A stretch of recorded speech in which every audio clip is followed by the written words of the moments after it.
Louis. Elle.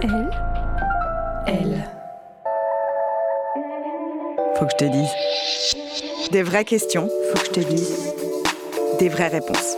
Faut que je te dise. Je suis Marine Revol, journaliste. Bienvenue dans Faut que je te dise.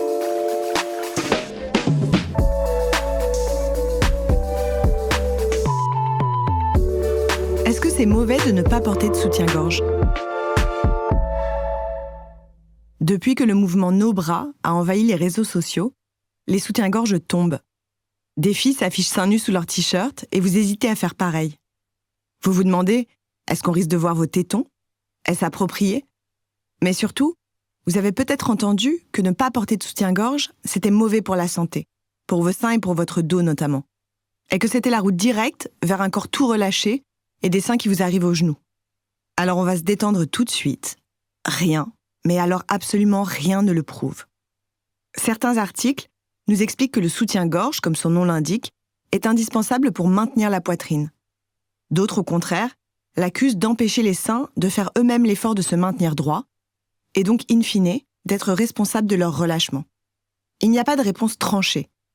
Aucune étude ne montre avec certitude que ne pas porter de soutien-gorge serait mauvais pour la santé. Et l'absence de soutien-gorge n'a jamais été solidement corrélée à des problèmes médicaux graves, comme des dommages des tissus mammaires ou le cancer du sein. Sur ce dernier point, c'est important de le dire, parce que c'est une infox qui circule depuis les années 90. Quant aux conséquences esthétiques, personne n'arrive à se mettre d'accord. Ou plutôt, personne n'arrive à prouver que le soutien-gorge a vraiment un effet sur la tenue des seins. Ça va même plutôt dans l'autre sens. C'est une étude menée en 2013 par Jean-Denis Rouillon, un professeur en sciences du sport à l'université de Besançon en France, qui le dit. Sa théorie, c'est que les soutiens-gorge pourraient affaiblir les ligaments et les tissus naturels et donc entraîner un relâchement plus prononcé à long terme. Le fait de ne pas porter de soutien-gorge forcerait donc les muscles pectoraux à se mettre au boulot et à se renforcer naturellement. Mais là encore, l'étude a été menée sur un échantillon non représentatif. En bref, ça n'est pas assez solide pour que l'on vous conseille sans ciller de mettre vos soutiens-gorge à la poubelle. D'autres experts estiment par exemple que le relâchement des seins est principalement dû à des facteurs génétiques, à l'âge, à des variations de poids, à la grossesse et à l'allaitement. Donc on oublie les arguments scientifiques. Aucun ne tient vraiment la route et on se concentre sur le plus important, l'expérience des femmes. Parce que les effets varient considérablement selon les femmes. Porter un soutien-gorge ou non, c'est avant tout un choix personnel qui dépend de plusieurs facteurs. D'abord culturel. Dans de nombreuses sociétés occidentales, le soutien-gorge a longtemps été un symbole de féminité et même une exigence de bienséance, au travail par exemple. Ne pas porter de soutien-gorge, c'est mal vu. La raison première, mais vous vous en doutez, c'est que ça attire le regard des hommes. Et donc, au lieu d'apprendre aux hommes à ne pas reluquer une femme sans soutien-gorge, de la même manière que les femmes fixent assez rarement les tétons des hommes sous leur t-shirt, on préfère imposer aux femmes d'en mettre un. Mais encore une fois, c'est culturel. Une fois qu'on a dit ça, on vous le répète, porter un soutien-gorge ou non devrait être un choix personnel. Et le plus important pour ce choix, c'est sans doute le confort. Certaines femmes se sentent mieux avec un soutien-gorge. D'ailleurs, s'il en existe de toutes les tailles et de toutes les formes, triangle, corbeille, brassière, avec armature, sans armature, c'est bien que chaque corps a des besoins spécifiques. D'autres se sentent corsetés et mal à l'aise. Les bretelles peuvent être trop serrées, les armatures trop rigides ou le tissu pas adapté à la sensibilité de la peau. Selon le moment de son cycle menstruel, les seins peuvent également se durcir ou gonfler et changer de forme et de besoin. Les conséquences peuvent aller d'une simple gêne à des irritations ou des douleurs au niveau des épaules, du dos et de la poitrine.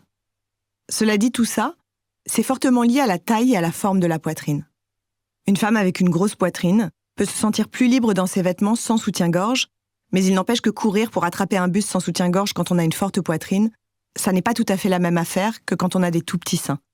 À moins d'avoir les seins qui tiennent tout seuls, et entre vous et moi, ça n'existe que dans les films et à la sortie des cabinets de chirurgie esthétique, plus le bonnet est important, plus la poitrine est lourde, et plus le fait de ne pas porter de soutien-gorge peut être gênant.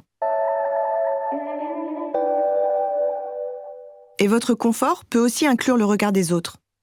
Se balader sans soutien-gorge en public peut exposer à des regards déplacés, ou on peut tout simplement se sentir vulnérable. Parce que le standard, malheureusement, c'est encore la pomme toute ronde qui fait semblant de tenir toute seule. L'idée, c'est donc de se sentir bien. Si vous vous sentez la reine du monde sans soutien-gorge, n'en mettez pas. Si au contraire, vous vous sentez trop vulnérable, couvrez vos seins, personne ne vous le reprochera. Les mouvements féministes, notamment via les réseaux sociaux, encouragent les femmes à remettre en question les normes et à revendiquer leur liberté de choix. Les femmes ne devraient pas se sentir obligées de se conformer aux attentes sociales plutôt qu'à écouter leur bien-être. Ce qu'il faut retenir, c'est que ce n'est ni bon ni mauvais de ne pas porter de soutien-gorge. C'est un choix personnel. En tout cas, le fait de s'affranchir des normes, y compris en matière de sous-vêtements, contribue à normaliser la présence de différents corps dans l'espace public. Et ça, c'est plutôt une bonne nouvelle. Prenez soin de vous.